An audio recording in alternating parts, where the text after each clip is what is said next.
genoeg accounts van me staan. Ik heb net als je e-mail al gebruikt. Oké, ja. Maar Saps, kijk uit hè, met dat account, hè, want dat kan smaad en laster zijn. Hè? Daar heb jij natuurlijk ook heel veel van hun, maar jij zit natuurlijk met je kop erachter. Hè? Kijk, en die Ja, gekke maar ik zelf beelden. ook. Ja, maar jij hebt natuurlijk niet een account waar Shabba net mee online ging. Weet je, Nee, en maar je een laat paar je hebben beter mensen je binnen kop gewoon niet maar laten gelijk zien, uit. hè? Wat zeg je? Nee, maar ik was net ook bij Bunny. En bij Bunny ging ik net ook gewoon in de stream. En ik zei tegen Ben, hoe is het met jou dan? Laatst vandaag ook bij Master Tracker ben ik ook al bij in de stream geweest. Oké. En ze zegt tegen, ik ken jou wel van vroeger. Ja, ze dat kan. Ze heet jij nu vroeger Bob Marley? Ik zei, ja, Bob Marley, reggae, Rastaman. Ja.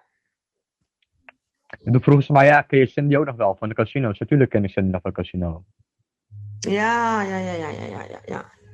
Rob, iedereen ken ik nog van vroeger. Oké.